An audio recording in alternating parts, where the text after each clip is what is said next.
Joanna, you did one of the first interviews with O.J. Simpson after he was found not guilty. Yes.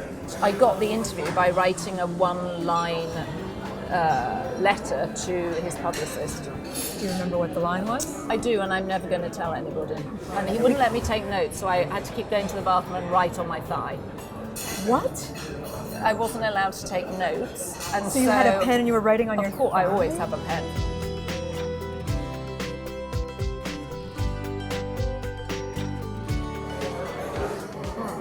Joanna Coles. Delicious. Delicious. Happiness in a glass. Champagne is your drink. It's one of my drinks, but it's a nice drink for lunch because you can actually drink the entire glass and not feel drunk. You may appear drunk, but you don't feel drunk. But you won't feel drunk. Yeah, I like bubbles, I like happiness, it's just, and when I started out working as a journalist on Fleet Street, I would often get invited to things, and at the time I didn't have enough money really to eat very much, and so I would eat the free canapes, and it was always champagne because it was the 80s. The free canapes, like the hors d'oeuvres. Yes, free hors d'oeuvres. Yeah. And there was always champagne because it was the 1980s and everything was flush, and so it reminds me of that. Well, that's not bad. You are Chief Content Officer, right, of Hearst magazines. People probably know that you were the Cosmo editor for a time. You just mentioned you were a reporter at one time. You do TV shows, you write books. Have I got it all? Well, that sounds about right. That's about right. So how did you get here? How did that all happen? Over a very long period of time, I would like to tell people. I mean, honestly, like you, Kate, I just have enormous curiosity. There's not a question I don't want to ask that doesn't lead to another question. Yeah. And journalism was the best possible way to start asking questions and then be able to do my other favourite thing, which was writing. So to be able to ask questions, be professionally nosy, and then to be able to write it up, to me was the dream career. And I started doing it when I was little. When I was 10 or 11, with my neighbour, we devised a magazine that we would send round to our neighbours. Wait, when you were 10 or 11? Yes, I was I was just so excited by life. What was the name of the magazine? Our magazine was called Your Choice, and we actually sent a copy to the Queen of England. You did not. Who sent you us grew up back. in England. I grew up in Britain, yes. Yeah. You can't tell. Yeah, well, sorry, I assume that was... People know. People think I'm Australian. And the Queen's lady-in-waiting actually wrote us a note back saying how much she loved our magazine and she was looking forward to more issues. So that was very early encouragement. For a 10-year-old to get some information me, from the Queen? I still have the letter. Did you frame it? It's not framed, but I do still have it. It's in my office. So you grow up in England.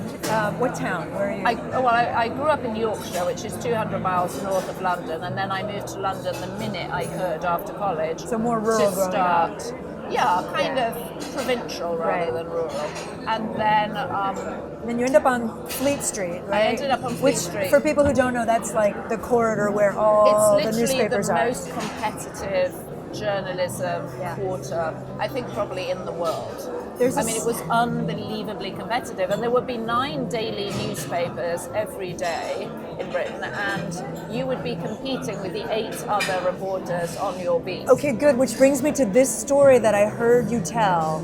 You, with a whole bunch of male journalists, right, reporters, and you chased a woman, is this right, into a bathroom? Yes, embarrassingly. And I had the advantage of the men over the men because I was the only person allowed to go into the bathroom to follow her. Right, the ladies' So I room. leapt over the turnstile, which I would not be able to do now, especially in heels. Leapt over the turnstile and, in a Starsky and Hutch manner, because that was the reference of the day, kicked open the bathroom door. Poor girl was in mid-pee. But even worse, I couldn't think of anything to ask her, and she wasn't very interesting, so it really wasn't worth it. And after that, I pulled right back.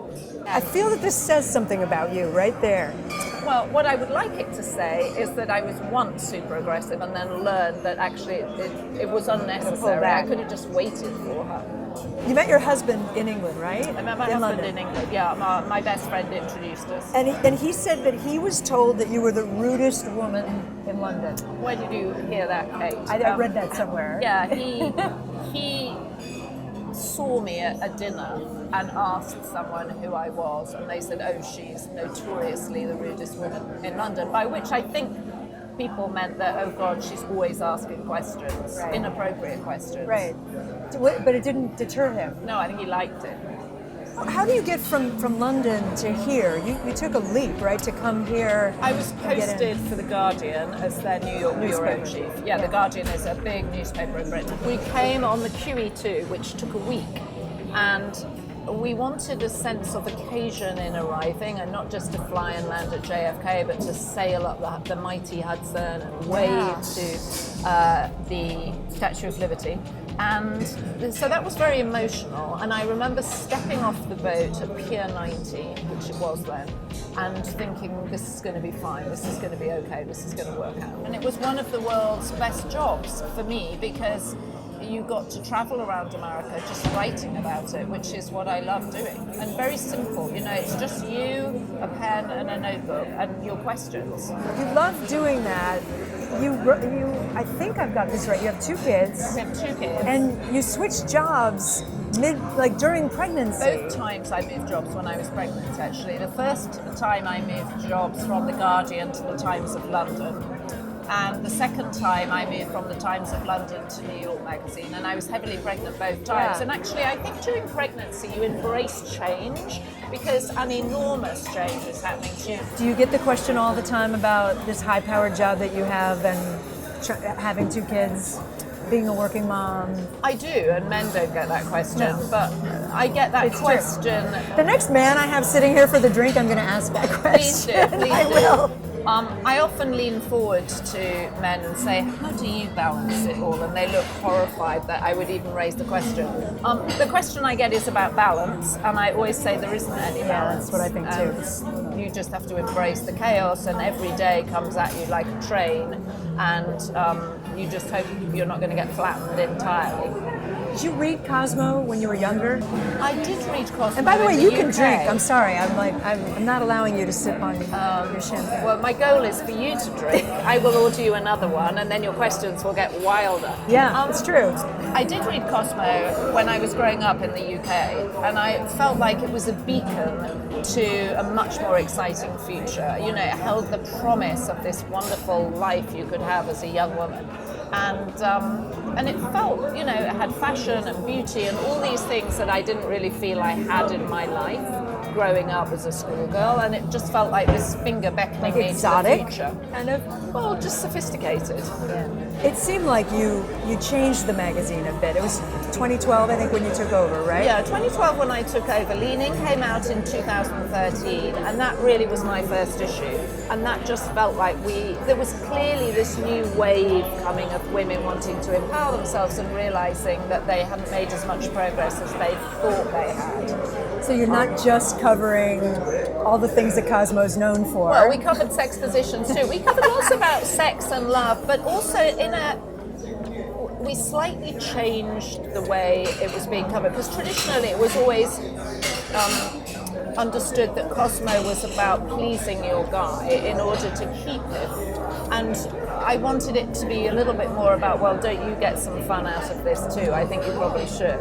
And so we pivoted it, and also we were, on the cusp of the new sexual fluidity, people embracing trans. I mean, there was just a change going on. And so we were able to ride the wave of that change. The book you've written, it's called Love Rules. The subtitle is How to Find a Real Relationship in the Digital World. I have to ask you, you've written this, you're married. Yes, and I haven't personally... Your husband knows you wrote the book, right? He does know I wrote the book. He was fully supportive of me writing the book. I talked to so many women who were going through the process of dating online or feeling frustrated that their work lives were somehow terrific. And they were going to the gym, and they finally felt like they had enough money, and they were really struggling to find someone to share it with.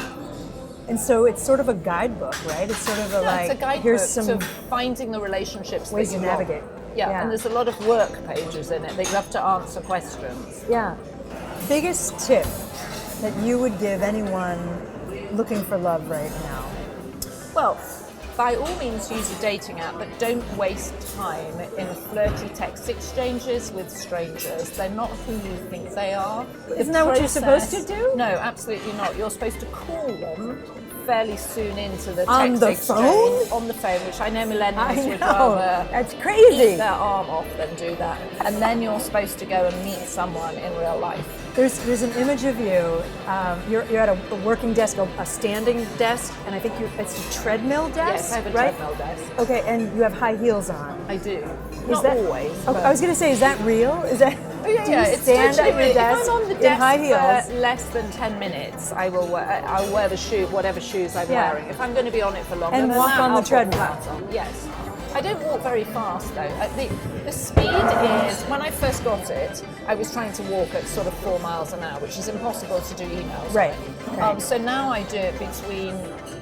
Susie Orlean, the writer at the New Yorker, also has a treadmill desk, and we've compared notes about what the perfect speed is, and we've concluded it's 1.8 miles an hour. 1.8. So it's not very fast, but it's enough to keep your hips moving and not feel like you're sitting It's down. a great idea. I've never tried it. I have no idea. I really recommend I'm sure it. it's better. There was I just really a study recommend saying it. that sitting all day is Well, sitting's the new terrible. smoking. Yeah, sitting's the new smoking. True. So your daily life, how do you, what fills your day?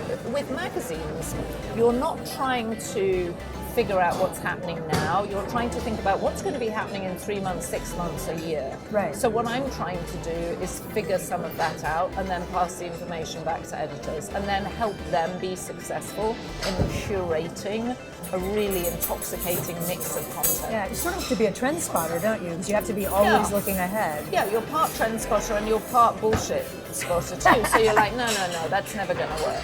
Is it really like, I feel like people would want to know about the inside secrets of the magazine world, the fashion world. Is it Devil Wears Prada? Well- You know what I mean? We've only seen it in the movies. Is it true? So, one of the reasons that I got involved with a television show called The Bold Type, of which I'm an executive producer, and it's on ABC Freeform, with Melora Hardin as an editor character, and then we have 3 fantastic actresses playing young women who are just starting out in the media. Loosely based Well, on it's your loosely- experience. Loosely based on my experience, which was that all the bosses I'd had were actually pretty great, that the women I'd worked with supported each other and weren't at each other's backs, and we wanted to see that reflected on television. And as I looked around the television landscape, I didn't see many relatable portrayals of working women. I saw crazy tropes, and so that led me to think that there's a show in actually what it's like being a woman in today's workplace. Yeah. So there's actually quite a lot of conflict in the show, but it's not among the women. So what do you say to younger women, maybe millennials, who want to be you, who want to be... Well, if they want to be me, I say, for God's sake, dream much, much bigger than that. And the nice thing about the media now is that you can get your work seen very easily, through your own social media channels. So you actually own your own publishing platform, and if you're good and you're consistent and you work hard and you think carefully about how you distribute content, it's actually fairly easy.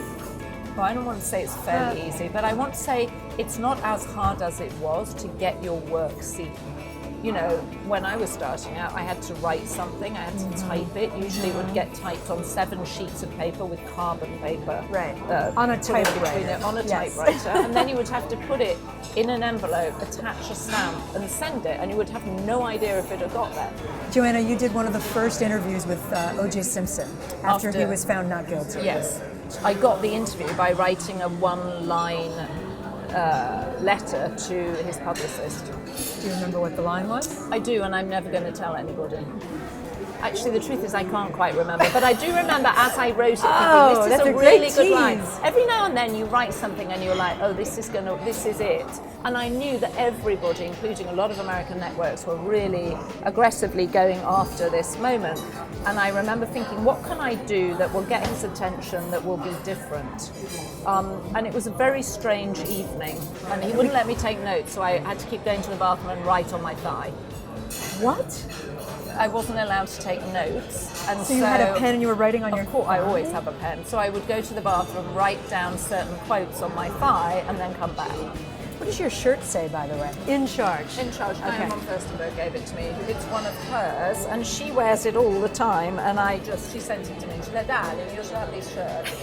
I thought, yes, I Good. should. Yes, I you should. You are I in should. charge. I'm going to get you one, Kate. I would like one. Thank Yes, you. I'm gonna At get you least one. in my home. At least with my family. Yeah, I well, could I wear don't it. mean that I am in charge. This is just No, it's just inspiration to myself. Thank you so much. Oh, my pleasure. This has my been pleasure. Thank you really, very much. really delightful to catch up with you.